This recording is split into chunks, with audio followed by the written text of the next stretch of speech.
So, there's been a series of thoughts running in my head regarding the current state of the PlayStation platform. And after what feels like a year of disappointing news from the CMOS battery kerfuffles to Jim Ryan being smug about not supporting old games from legacy platforms, to the inconsistent censorship practices, I want to express my thoughts on these topics. To begin this video, I want to make it transparent that I have been a fan of the PlayStation brand for a very long time, ever since the PS2 days all the way up to the PS4. PlayStation has pretty much always been my console platform of choice, and if you asked me in 2018 whether I preferred the Xbox One, the Switch, or the PS4, I would have sided with the PS4 and said to only get the Switch for physical exclusives only released there. Now I can't say that anymore because of how bad Sony has been recently. Why, you may ask? Well, let's set the Wayback Machine to several years ago when Sony decided to up the ante on censoring risque themes and sexual content in response to the Me Too movement.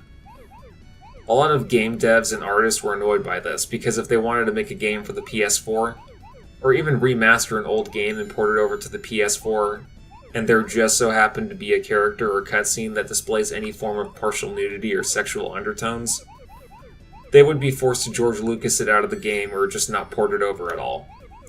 One notable example off the top of my head was in Devil May Cry 5.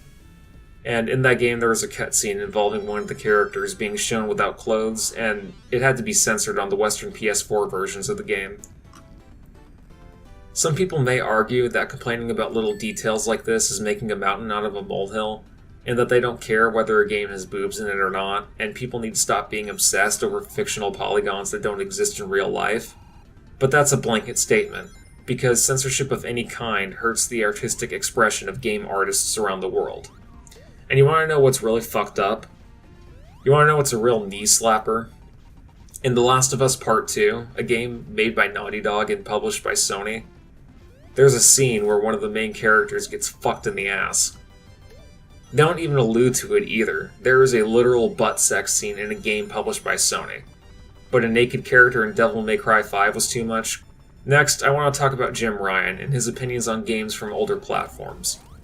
He's been very outspoken about not supporting backwards compatibility on PS4, and it seems to have not changed since the launch of the PS5, which is really upsetting. I understand that companies can't keep latching onto the past, but I find it really annoying that if I want to play the OG God of War games, or the Metal Gear Solid series, or Sly Cooper, or Infamous 1 and 2, that I have to keep up with older hardware that I know isn't going to last for much longer.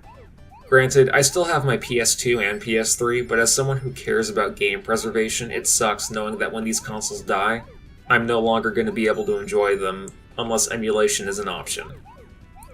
And as of me writing this script, there is still no official emulator for the PS4, and who knows if there ever will be one at all.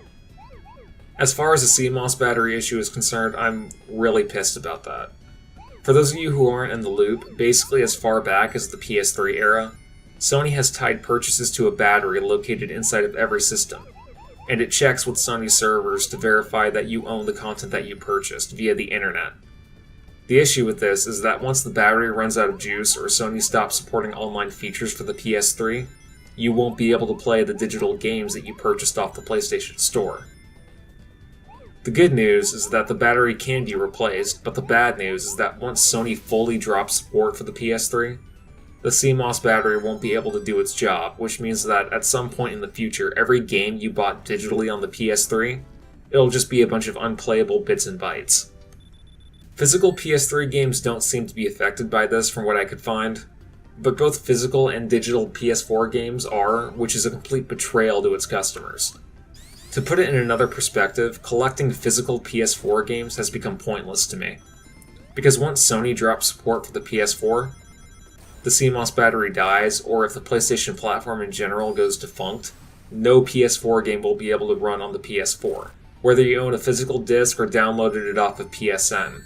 Hell, there are even some physical PS4 games out there that require you to download something before you can play it.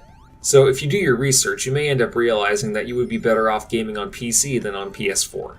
I know that some of the arguments I just made against Sony can be applied to PC gaming because the way you purchase games has been primarily through digital storefronts for a long time now, but a good chunk of PS4 exclusives are being ported over to Steam and they run better over there than the PS4 could anyway.